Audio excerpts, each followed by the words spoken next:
colonial history of Tanganyika, now part of modern-day Tanzania, is marked by significant exploitation under British rule. Following Germany's defeat in World War I, Tanganyika was transferred to British control under a League of Nations mandate in 1919. The British colonial administration, like its predecessors, sought to exploit the region's resources and labor to benefit the metropole. This era saw the intensification of forced labor practices and resource extraction, which left a profound impact on the local population and shaped the region's socio-economic landscape for years to come. After World War I, the League of Nations mandated that former German East Africa, excluding Rwanda and Burundi, be administered by Britain. The territory was renamed Tanganyika, and the British justified their control with the mission of guiding the region toward self-government and development. However, the reality was a far cry from this stated mission. The British administration implemented policies that prioritized the extraction of resources and the development of infrastructure to support the colonial economy. This approach required cheap labor and led to the institutionalization of forced labor systems, which had devastating effects on the indigenous population. The use of forced labor in Tanganyika was a continuation of practices established during the German colonial period. Under British rule, forced labor became a critical component of the colonial economy, especially in the development of agriculture, infrastructure, and resource extraction industries. The British colonial administration implemented various strategies to recruit forced labor. One of the most notorious methods was the imposition of labor taxes, such as the hut tax. These taxes required Africans to pay in cash, which forced them into the wage labor market, since few could produce the necessary amount of money through subsistence farming alone. Men were often coerced into working on European-owned plantations, in mines, or on public works projects to earn enough to pay these taxes. The British also relied on a system of conscription, known as kazi ya kulazimishwa, where local chiefs were ordered to provide a certain number of laborers to the colonial authorities. These conscripted workers, known as wananchi, were forced to work under harsh conditions with little to no compensation. The chiefs who refused to meet labor quotas faced punishment, which in turn encouraged them to exert even greater pressure on their communities. The conditions under which forced laborers worked were appalling. Workers were often subjected to grueling hours, inadequate food, poor living conditions, and brutal treatment by overseers. Many were forced to leave their homes and families for extended periods, causing social and familial disruption. The construction of the Central Line Railway, which connected Dar es Salaam to the interior of Tanganyika, was one of the most significant projects that relied on forced labor. Thousands of Africans were conscripted to build the railway, working in dangerous and unhealthy conditions. The death toll was high due to disease, malnutrition, and accidents. Resistance to forced labor in Tanganyika was widespread and culminated in the Maji Maji Rebellion of 1905 to 1907, which occurred during the German colonial period but had lasting repercussions under British rule. The rebellion was sparked by the German policy of forced cotton cultivation, which disrupted traditional agriculture and livelihoods.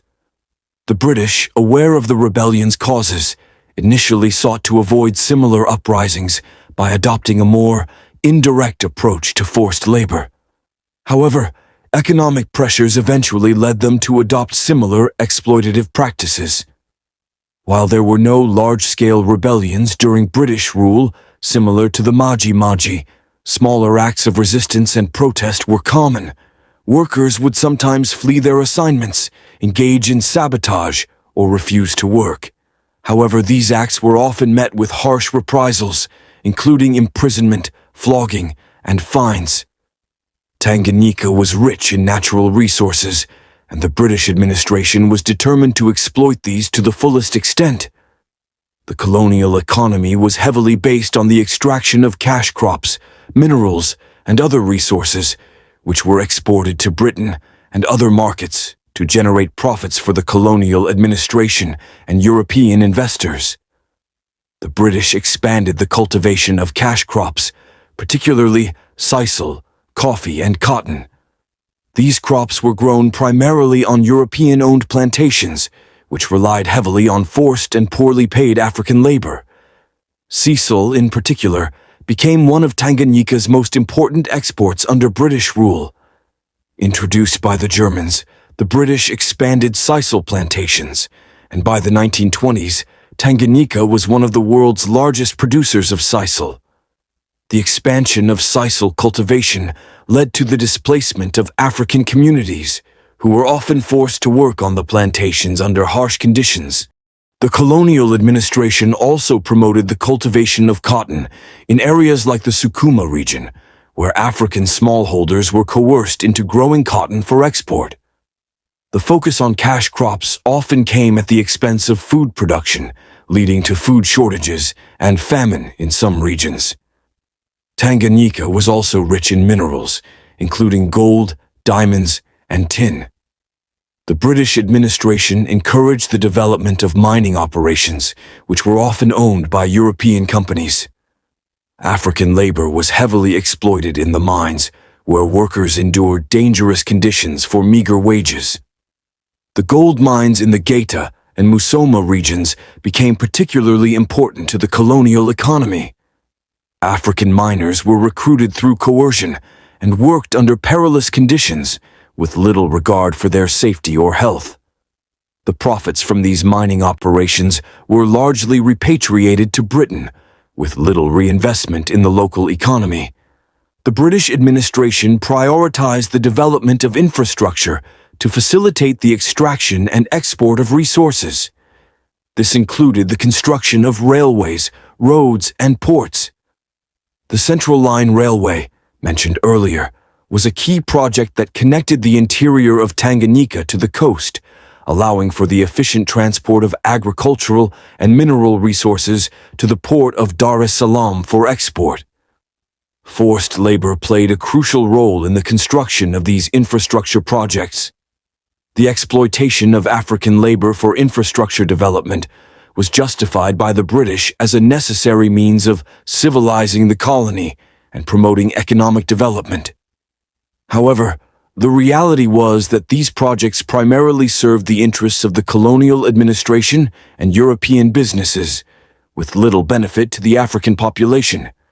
The policies of forced labor and resource extraction implemented by the British colonial administration had profound and lasting impacts on Tanganyika's socio-economic landscape. The forced labor system disrupted traditional social structures and economies. African communities were often forced to abandon their subsistence farming practices in favor of cash crop cultivation or wage labor on European-owned plantations and mines.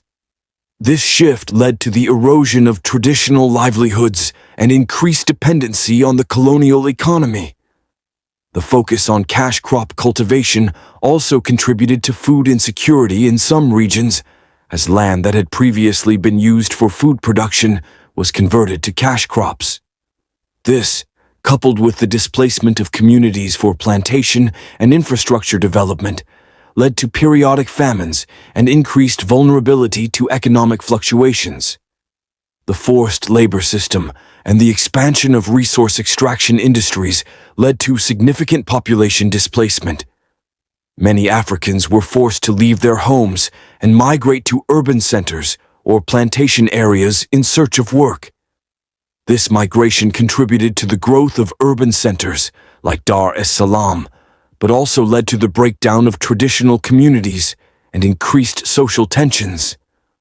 The urbanization process was accompanied by the development of a class of African wage laborers who were often poorly paid and lived in squalid conditions. This new urban working class became a focal point for social and political activism in the later stages of colonial rule and played a key role in the eventual struggle for independence. The legacy of British colonial exploitation in Tanganyika is still evident today. The forced labor system and the focus on resource extraction left the region with underdeveloped infrastructure, a lack of investment in education and healthcare, and deep socio-economic inequalities. The colonial economy was designed to extract resources for the benefit of the metropole, with little regard for the long-term development of the colony. The consequences of this exploitative system were felt long after independence in 1961. Tanganyika, and later Tanzania, faced significant challenges in building a self-sufficient and diversified economy, as the colonial emphasis on cash crops and resource extraction had left the country heavily dependent on a few key exports.